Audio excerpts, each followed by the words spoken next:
हमने अपने अहंकार में बिठाना है कि मैं राधा दासी हूँ। और दासी मतलब ऐसी कोई नौकरानी नहीं हूँ कि ऐसे कोई मलिन साड़ी में बैठी हुई हूँ और कुछ मिल गया खाने को तो जी मेम साहब, ऐसा नहीं है। ऐसा नहीं है। राधा रानी की एकांतिक प्रिय सखी हूँ मैं। अहंकार में बिठाओ, प्रिय सखी हूँ राधा रानी की, प्रिय सहचरी हूँ, सहचरी।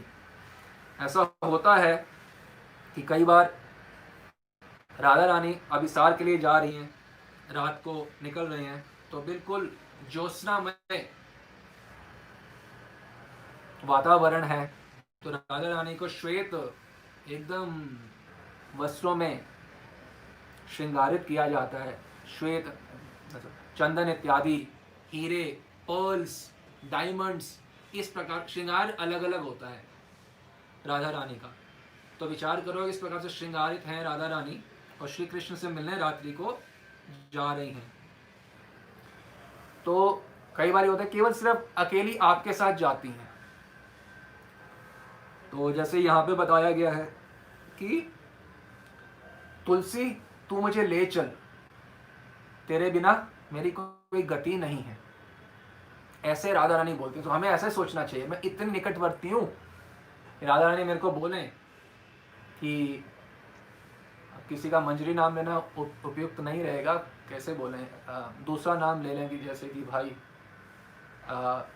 हे श्यामा तू चल मेरे साथ, या हे ललिता सखी का नाम वैसे अनुराधा है, तो हे सखी तुम मेरे साथ चलो, तो तुझे छोड़ मेरी कोई गति नहीं है, तू मुझे साथ ले चल, तू मुझे ले चल, ऐसे राधा रानी बोलती है, तेरे बिना मेरी गति नहीं है। इतना निकटवर्ती हमें संबंध मान के चिंतन करना चाहिए। चिंतन मतलब ये नहीं है कि कोई एक सुना हुआ है केवल उसके साथ, पहले मानो मेरा कितना निकटवर्ती संबंध है। बोल रही राधा रानी, हे तुलसी तू मुझे ले चल, मेरी तेरे बिना ना कोई गति नहीं है, तू मुझे ले चल। फिर राधा रानी को लेके चल रही है वन के मार्ग से। हमको ध्यान करना चाहिए, वन के मार्ग से चल रहे हैं, तो वन का मार्ग कैसा होता है आप जानते हैं। तो राधा रानी जब चल रही होती हैं तो उनके स्वाभाविक सौंदर्य से पूरा वन मार्ग जो है वो सुषमा मतलब अत्यंत सौंदर्य में वन भी हो जाता है।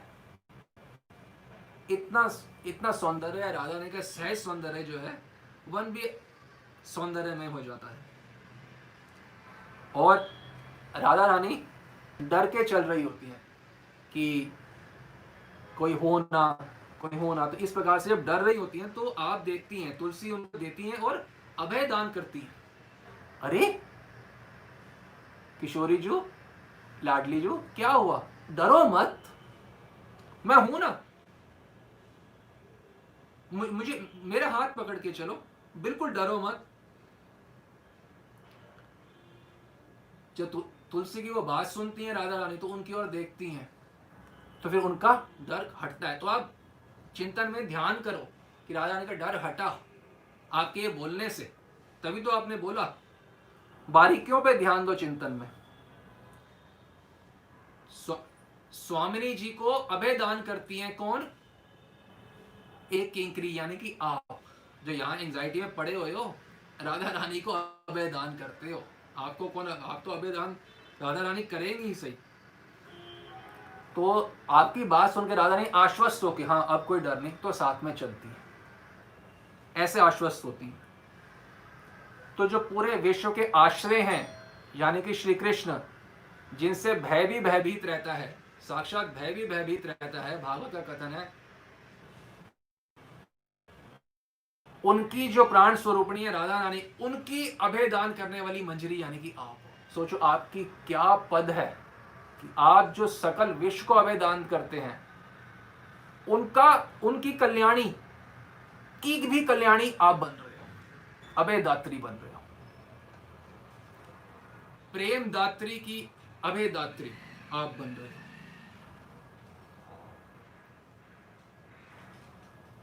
अखिल विश्व के जो आश्रय हैं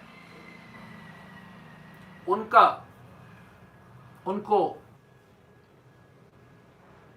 अभय दान करती हैं राधा रानी, उनका कल्याण करती हैं राधा रानी, उनका कल्याण अभय दान कर रहे हैं आप।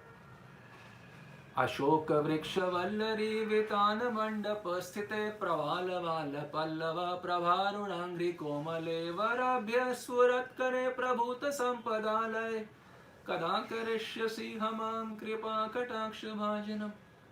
वराभ्य स्फुरत् करे प्रभूत संपदालय, सबको तो वराभ्य राधा रानी दान करती हैं, उनको हम अभय दान कर रहे हैं। अभय वो सबको अभय दान करती हैं, हम उनको अभय दान कर रहे हैं। सोचो मंजिल का क्या पद है, हमें क्या पता है, क्या कहाँ पहुंचने का अवसर मिला, क्या जड़िए स्त्री पुरुष के चक्रों में पड़े हुए हैं, मनुष्यों के चक्रों में, मनुष्यों के छोकरों में छोरों में, क्या कहाँ पे मूर्खता के वश हम अपने चित्त को डुबाए हुए हैं, कितना मूर्खता का कार्य कर रहे हैं।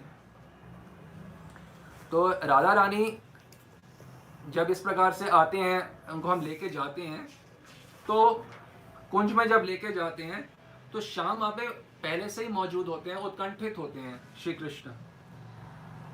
तो मंजरी यानी कि आप राधा रानी का हाथ उनके हाथ में पकड़ाते हुए कहते हैं, लो प्यारे जी को ले आई हूं। तुम्हें पता है कितना वातावरण कितना भयभीत करने वाला था, इतनी रोशनी ही रोशनी थी, ज्योत्सनामय रात्रि थी, और बड़े जनों का गुरुजनों का भय भी था, फिर भी मैं लेके आई हूं। आप हाथ देते हैं, यहां तक चिंतन करो, अच्छे से चिंतन करना चाहिए हमें।